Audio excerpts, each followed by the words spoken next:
Hello everyone, welcome back to my channel. My name is McPato and this is McPato PC. And in today's video I'll be exploring a question that I've had for some time, which is if someone buys a third-party video card, in my case a GTX 1080, which comes with a factory overclock, is it reasonable to assume that you'll be able to overclock that card much further? And if you can, what kind of performance can you expect to gain from that overclock? So in my particular case, I have the Asus Strix GTX 1080, and it's the A8G model, which is right in the middle. There's a 08G above it, and I believe just the 8G below it. So my particular one comes from the factory with an overclock. It actually comes with 3 profiles through software.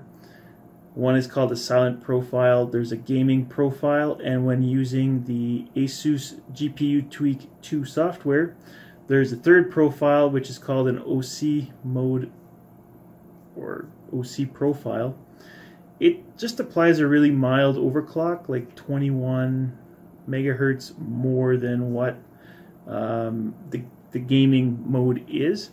So we're going to ignore that one because 21 megahertz isn't enough to quench my need for speed. So what I did is I custom overclocked it. Okay, so we're just going to look at a few numbers real quick before we dive in. So as you guys may or may not know, the Founders Edition GTX 1080 came out, had a boost clock of 1733 megahertz, and it had 10 gigabits of GDDR5X memory. This particular Asus card that I have comes with a boost clock of 1809 megahertz, but I think they made a mistake, and that's actually the core clock, because it actually will boost up to 1949 megahertz. So let's call that the boost, 1949 megahertz, and the memory stays the same at 10 gigabits per second, and it's the same GDDR5X memory. So in my charts you're going to see in a few minutes here, when it says stock, it's using the gaming profile that I've just outlined there. So again, boost clock of 1950 megahertz and memory at stock 10 gigabits per second speed. My custom overclock, basically I took it up a notch. I went to boost clock, got up to 2100 megahertz pretty consistently in gaming, and so for that I set the clock as high as the GPU Tweak 2 software from Asus would allow me to go, and that was 1941 megahertz, and then with the boost it goes up to 2100, representing roughly 150 megahertz increase in speed. And the memory, I went up to 10.3 gigabits per second, which is a 300 megahertz increase from the base on the Asus card, and I increased the power target to 120% from 100 in the gaming profile. And that, of course, or that again is the limit that I could set it to. So, with that said, Asus has a completely custom PCB. It is not the Founders Edition at all. It has different power delivery, different VRMs, different everything. So, or not everything, but it's fully custom, and it's set up for overclocking. So this basically represents the highest I could go with the software, and with the memory at 10.4 gigabits per second, I was actually getting some crashes. So I did scale it back to 10.3. I'm sure I could play around with it a lot longer, but I kind of did this to see for the average person what is expected. You know, what can you expect with a little tweaking, without too much worrying and testing out of the box. What can you expect? So without further ado, we're going to get into the charts, and that's going to be followed up with a summary. And after my summary, I actually have the video footage of all of my settings for each game. Okay, and I tested at 1080p and at 1440p. No 4K at this time, just the number of people playing 4K versus 1080 and 1440, and the amount of time I have available for this video. I just decided not to do it. Probably will in future videos, but not this one. Alright guys, so cue the music, enjoy the charts, and I'll be back in a few minutes.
Alright guys, hopefully you enjoyed that video and the music. And before I finish, as you saw, some games benefited very slightly from the overclock, and we're talking like 1 or 2 frames per second. In some cases the lows actually went lower than compared to stock, but in some games, and it seems to be the more recent ones like Deus Ex Mankind Divided and The Division, where we saw, I believe, the biggest increases. Those are, of course, the more modern games, so I'm not sure what's happening, but Rise of the Tomb Raider and Middle-earth: Shadow of Mordor saw sort of smaller increases.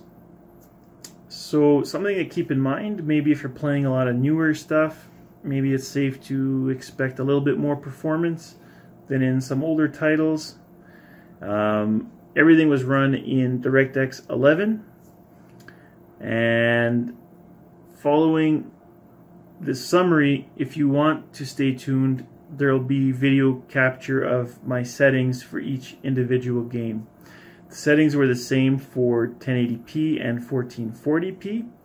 I didn't change anything there, so what you see is the same for both 1440, 1080. In terms of my full system specs, they'll be in the description below. It's worth noting that my processor, my CPU, was overclocked. It's the 6700K from Intel, And I went from the 4.0 regular stock clock to an overclock at 4.6. And that was consistent throughout both stock and overclocked video card configurations. Alright guys, so thanks again for tuning in. Hopefully you enjoyed this video, and hopefully it helped answer a few questions you may have had. If you liked it, give me a like please, and if you really like it, consider subscribing or checking out some of my other videos. Thanks guys, and I'll see you again soon. Bye bye.